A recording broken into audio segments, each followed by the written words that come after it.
Hi guys, welcome back to my channel.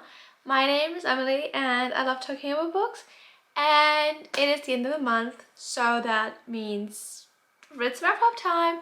So I'm gonna be talking about all the books I read in July. It's my July wrap up, so I'm very excited. I didn't read that many books in July because it was a really busy month, but I read a lot of good ones. Like, the books I read were top notch, so I'm really happy about them. Like, I found some new favorite books of all time maybe, so I'm really happy with that. Honestly, that's like what matters most. And I'd rather read five-star books than 10 3-star books, you know what I'm saying? Anyways, but yeah, this month was crazy. All in all, I read these books, and that sums it up to 7 books in total, 6 physical ones and then 1 audiobook. And yeah, it was just a busy month. Like, and I was like going back on my Goodreads, like, do you actually only read 7 books? Like, I feel like you write more. And I was like, yeah, you only read that many books. But I mean, it's fine. It was just, yeah, you know, busy. I was working 30 hours a week for the first 2 weeks of July. Then in my 3rd week, it's fine. And then in my 3rd week, I was having my uni finals for the semester, which means I'm done with uni for the summer. Finally, at the end of July, I'm like done till middle of September again. But I'm just glad that's all done. And I mean, I was studying obviously before that, but yeah, that was that. And then I moved out from uni, came back here, brought all my stuff back to my parents' home, and then I went to the Eras tour. And I can't stop talking about it. I mean, I came back like 3 days ago. Like, the concert was on Sunday, today's Wednesday. So it's really like, it just happened and I just can't stop thinking about it. Can't stop wearing my merch. Can't stop talking about it. Literally everybody you know has probably heard a lot about it. So should probably silence that. Okay. Yeah, like, everybody in my life has heard about it, especially because I went to Munich night 2 and we got barricade standing, and like, that is just crazy. Like, I was barricade at the Diamond for Taylor Swift.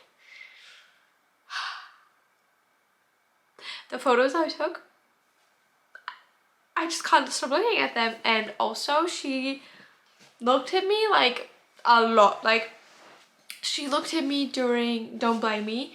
She looked at me during Madry, because like, Ride Like a Baby during that song. Then she waved at me at the next song, which was Willow.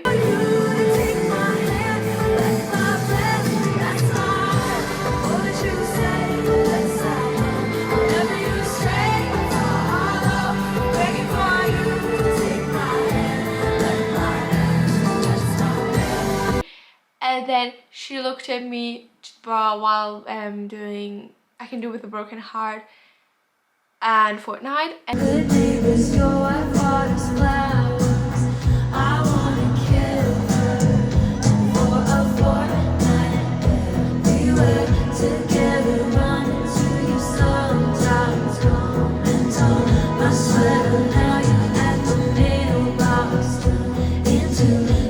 And then she looked at me like straight into my eyes during Love and Hates, when she was like on that like top thingy. I don't know. So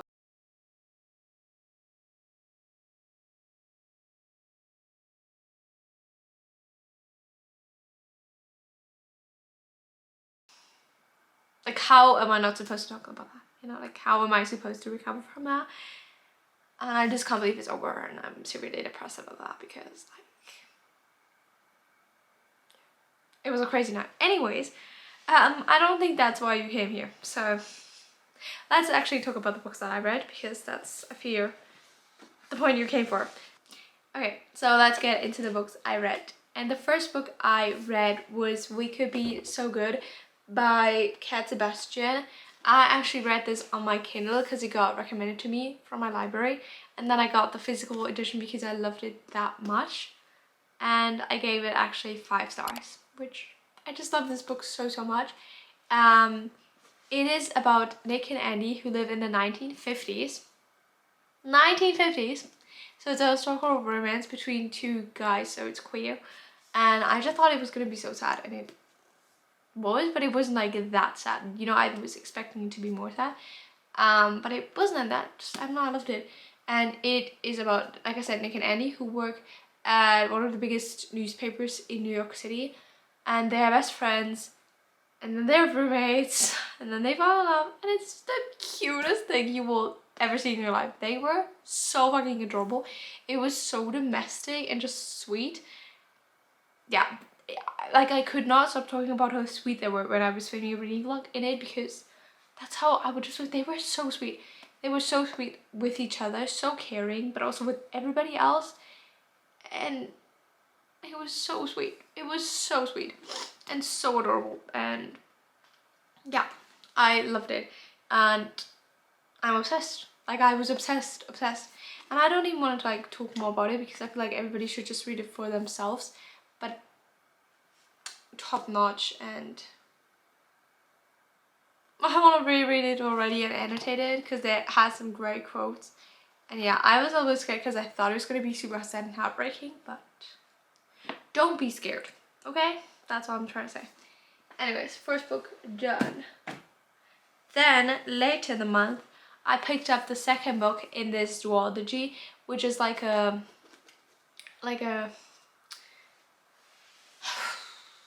what is the name for it? Like, this is the next book in the series, but it's about two different characters. So it's a series, but it's like standalone, so you can read it on its own. And the other two characters get like mentioned and stuff because they're friends with the other guy, but they're not like, you know, like it doesn't build up on each other. But yeah, this is about Eddie and Mark. And Mark works at the same newspaper as the other two. And then it's about Eddie, who's a baseball player, and Mark is documenting Eddie's journey while he transferred to a new team in New York City, while also being like in a slump, like he's not hitting the balls right or pitching them right. I do not understand baseball, which was my main struggle with this book, because this book was again so cute, so sweet, so adorable, 10 out of 10. I love Sebastian's writing. I was scared like it was gonna be like so different from the other one. It was just like a fluke. I love that one, but this one was just as great. And I gave that one 4.75 stars, and I only cut off like that teeny tiny little bit because of all the baseball. And I just wish the baseball was more explained. Like, I read a whole book about a baseball player, basically. Like, I would consider this a sports romance, while not understanding anything of baseball. And I feel like she could have explained it just a teeny tiny bit more, so we could have understood it a little bit better, but she didn't, which, and it was fine, but like, I feel like it would have added to the story, just understanding what his role, Eddie's role was in the whole thing. But maybe it's just me who doesn't know anything about baseball. But yeah, otherwise it was so cute, so adorable again. A little bit more sad, I would say, because it talks about grief, and maybe a little bit more realistic. I mean, it is again set in the 1950s, early 60s, so, you know, but this one a little bit more like, yeah. But yeah, again, I loved it. 4.75 is still great rating, and absolutely obsessed. Absolutely obsessed. But yeah. Then I read Middle of the Night by Riley Sager, which was his new release that came out in the end of June. And I'm so glad I finally read this. I was so excited for it, finally reading a new Riley Sager. I thought it's been a year after his last one, and I mean, this one was pretty good. It's about Ethan and his best friend who were camping 30 years ago in his backyard, and then Billy gets taken and disappears and is never seen again, and nobody knows what happened to him, if he was kidnapped, if he died, if he just ran away, but nobody knows. And you're trying to figure that out, because then Ethan moves back into his parents' home and all this stuff kind of unravels. I was really scared it was gonna go in one weird paranormal direction, but kind of didn't. I don't really want to say too much. But yeah, I mean, it was a good thriller. I would recommend it. It is taking place in July, so it's a good summer thriller, I would say. And I love his writing, and I feel like the plot twist was good. I gave it 4 stars. Like, it wasn't like my favorite Riley Sager book, but like really solid thriller, I would say. And I really wanted to figure out what was happening while never being able to read. Like, I was like, I want to read and I just cannot because I want to know what happened, and I just like didn't have the time, which was annoying. But anyways, so that happened. Then I read Two Twisted Crowns, which finished for me the Shepherd's King duology, which I'm just happy I finished the series. And this was a great ending. I feel like it is about Elspeth and Raven, and Elspeth is like infected with this infection, and she has this like creature in her head, this nightmare in her head, because she absorbed him kind of when she was a child, and it's just really freaking weird and difficult to explain. I can't. But yeah, I really like the romance in the first one. This one we felt like a little bit less about them as a romance and more about another couple, which was good. But yeah, so I feel like it was more about 4 different people instead of like 2 from the first one. But I think it was a great ending to the story, and I did really enjoy it. And I can't say too much about it because I don't want to spoil the first one. But yeah, I gave this one 4 stars, so a little bit higher than the last one. But like, I'm not obsessed with these people. But yeah, a solid book, I would say. Solid fantasy story. I would maybe choose to read it later, like in the fall-esque, but it was still good in the summer, so good book. Then I read a brink of a book, and that was Redeeming 6, which took me a long time. Or actually, I just found a friendship bracelet in there. That is kind of funny. Anyways, I'll put that on. Anyways, yeah, this is the 4th book in the Boys of Torment series, and the 2nd book about Joey and Eva in the series. And I love Joey and Eva. I think I will love them actually more than Johnny and Shannon. But the only thing I struggle with them in this book series is that you have Binding and Keeping 13 about Joey and Shannon, and that spans like, you know, a big time. And then you go back in time and read Saving 6, and you go back in time and read Redeeming 6, and it kind of ends up at the same time, like Keeping 13 and Redeeming 6. And I wish it would have gotten like a little bit more new stuff, because at the end of Keeping 13, something crazy happens and something monumental happens that changes a lot. And like, then you go back to Saving 6 and Redeeming 6, and you know that is gonna happen, but you still have to read these 2 books, and you get nothing new, or a little at all new. I'm just like, I hated that. I hated that so much. I can't even talk about what happened because like that would spoil so much, but like, if you read it, you know what I mean. And I think if they would have been the first characters, then maybe I would have enjoyed them more than I did with Binding and Keeping, because technically I've rated Binding and Keeping higher, but I love Joey and Eva so much more. So does that make sense? I don't know, but I'm giving this a 5 star, but because I'm generous, I would probably give it more like a 4.5. So I was bored at some points because I was like, why do we need to read this? We all know where it's gonna end, you know? But I mean, I love these characters so much, and Joey, I feel so bad for him, and the things he's going through is just so hard, and nobody's noticing it, witnessing it, or anything really about that except Eva, and it's just so sad. But yeah, loved it. But it was 1,000 pages, so brink of a book, actually. Sorry guys. Anyway, so yeah, I did actually love it. Like, such a great story, and I love these characters. But I'm excited for Gibbsy and Claire's book next, and then I'm done until she releases new books, obviously.